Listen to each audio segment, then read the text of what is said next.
Starting with the name of Allah who is most merciful and beneficent. I am Zafar Iqbal and today the topic of my video is literary devices.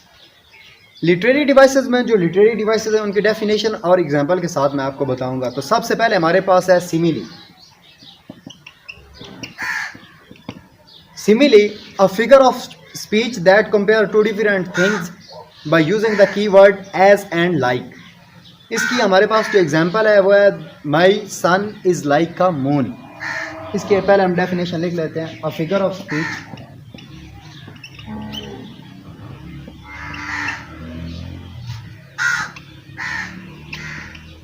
that compares two different things by using keyword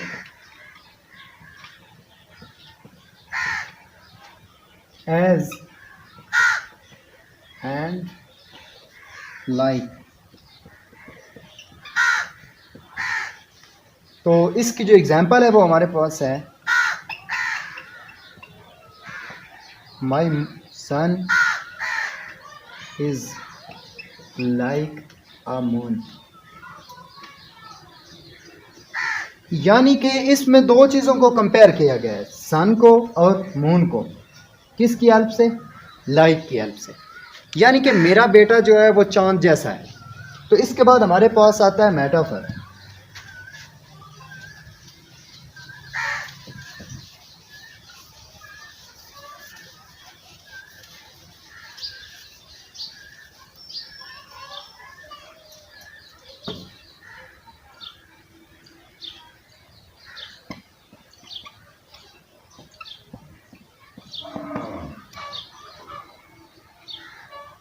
A figure of speech that compares two different things without using as and like. If it were like the other. तो इसमें हम compare करेंगे directly. तो सबसे पहले हम इसकी definition लिखते हैं। A figure of speech that compares two different things without using as and like।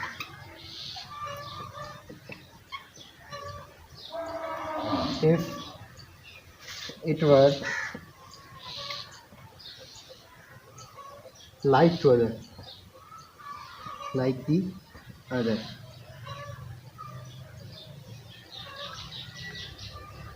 तो इसकी जो एग्जांपल है वो है माई सन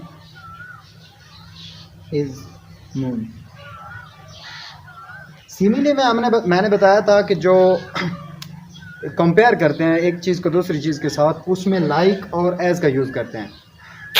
लेकिन जो मेटाफर है इसमें हम डायरेक्टली जो है ना कंपेयर कर देते हैं। यानी कि मेरा बेटा चांद है। सिमिली में मेरा बेटा चांद जैसा है, लेकिन यहाँ मेटाफर में मेरा बेटा चांद है। डायरेक्टली कंपेयर किया जा रहा है। तो इसके बाद हमारे पास आता है personification.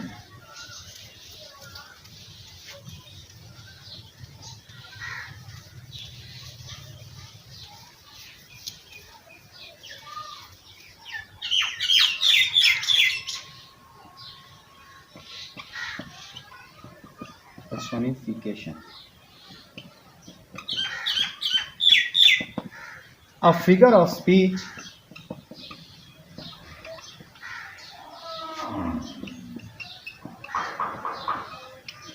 in which human qualities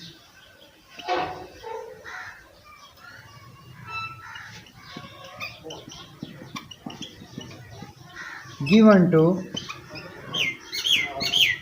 non-human humans personification में हम ये करते हैं कि जो ह्यूमन क्वालिटीज़ हैं, जिस तरह मिसाल के तौर पर मैं कहता हूँ रैथ है या जो भी गुस्सा वगैरह जो भी है, वो हम नॉन लिविंग थिंग को दे देते हैं। इसकी एग्जांपल देखें।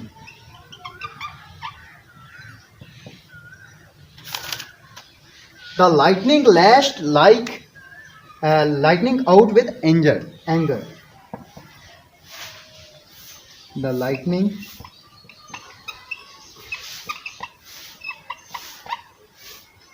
lashed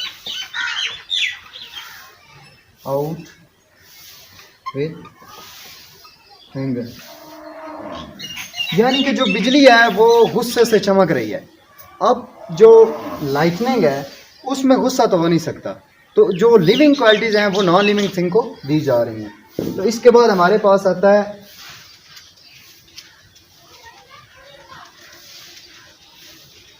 hyperbole.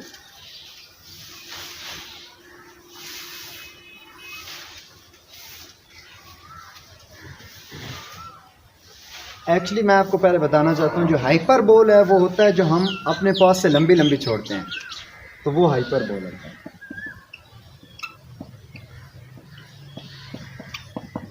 हाइपरबोल में N exaggeration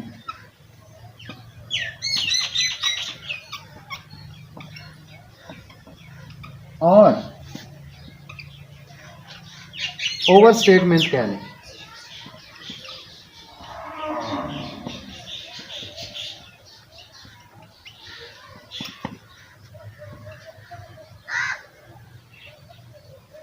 it's a figure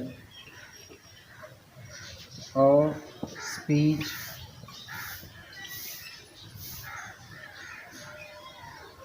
that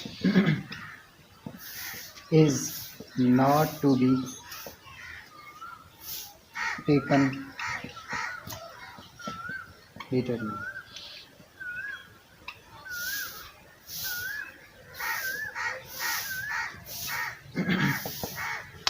example इसकी देखें।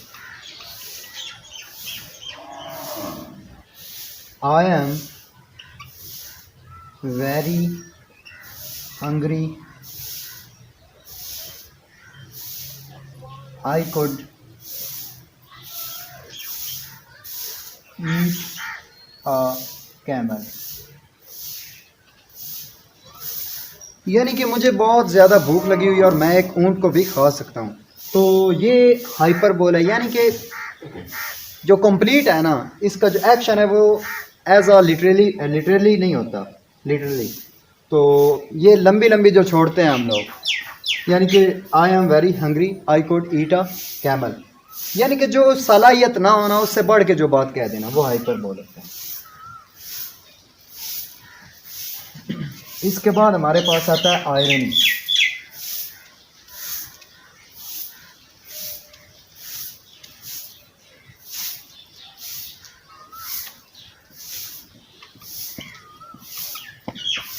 आयरनी एक ऐसी बात होती है जिसका कुछ मतलब तो और होता है लेकिन उसका बोला कुछ और जाता है, बोला कुछ और जाता है लेकिन उसका मीनिंग कुछ और होता है।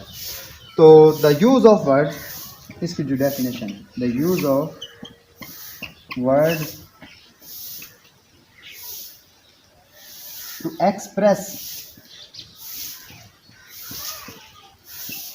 Different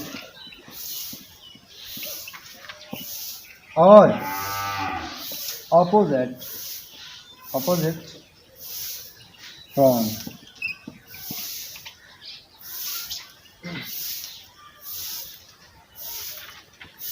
their literal meaning. इसकी एग्जांपल देख लें। मिसाल के तौर पर अगर आपका कोई दोस्त आता है और वो आपको बताता है कि जो है ना मैं फ़ेल हो गया हूँ, मैं अपने एग्ज़ाम में फ़ेल हो गया हूँ, तो आप आगे से कहते हैं wow you are so intelligent, यानी कि आप बहुत ज़्यादा इंटेलिजेंट हैं। तो ये आप कुछ कह कुछ और रहे हैं लेकिन इसका मीनिंग यही है कि तुम बहुत नालायक हो। तो यही है wow you are so intelligent.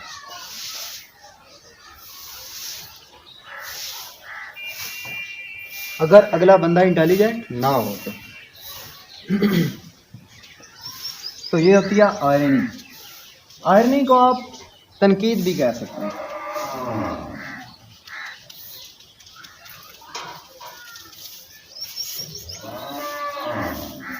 इसके बाद हमारे पास आता है सिंबल। सिंबल होता है, सिंबल पर इसकी डेफिनेशन है, सिंबल और एनिमल्स, थिंग्स और places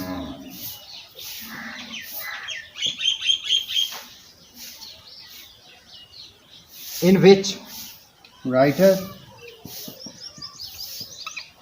used to represent other things।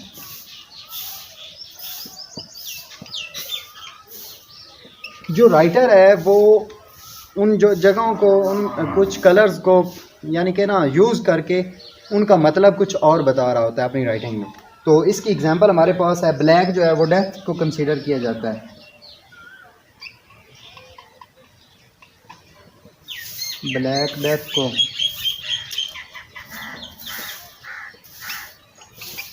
और इसी तरह रेड कार्ने वो डेंजर को डेंजरस चीज़ के लिए यूज़ किया जाता है। और उसके बाद हमारे पास आता है स्नैक। स्नैक जो है वो इविल के लिए यूज़ होता है। तो ये सब जो है ना कंसीडर जो किया जाता है। तो उसके बाद हमारे पास आता है, ये सिंबल थे, imagery.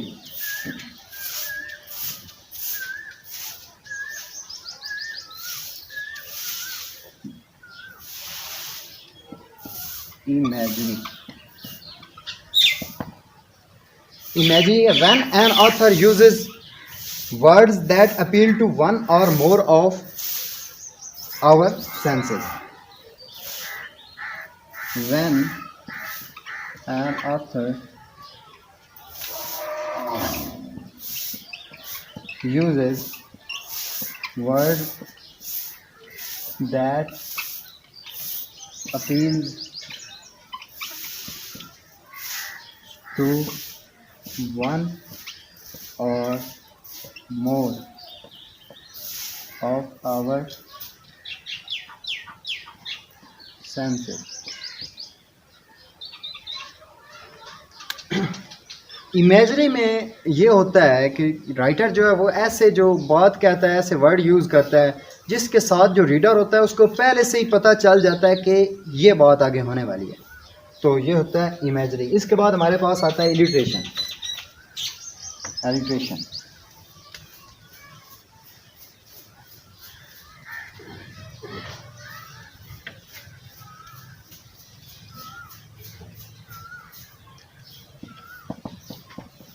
alliteration।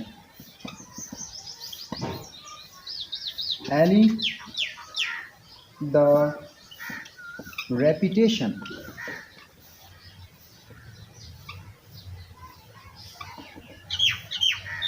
of an initial consonant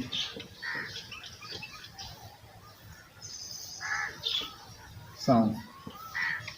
consonant sound होते हैं जो वावल के अलावा होते हैं, यानी कि ए या ओ यू के अलावा जो कंसोनेंट साउंड होते हैं उनका जो स्टार्ट में आना, बार बार आना, रिपीटेशन होना, यानी कि वो होता है एलिट्रेशन। मैं एक एग्जांपल देता हूँ आपको। द सोल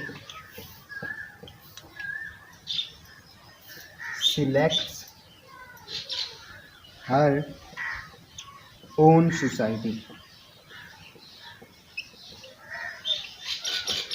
इसमें आप देख सकते हैं कि सोल का स्टार्ट जो एस है वो कंसोनेंट साउंड है, सिलेक्ट का स्टार्ट वाला ये एस और आगे हर ओन सोसाइटी। तो बार बार जो है ना इनिशियल जो स्टार्ट में है वो रिपीटेशन हो रही है कंसोनेंट साउंड की। तो ये हमारे पास थी एलिट्रेशन। तो ये था हमारा आज का लेक्चर लिटरेरी डिवाइसेस पर। उम्मीद करता हूँ आपको ये लेक्चर बहुत अच्छा लगा होगा। अल्लाह।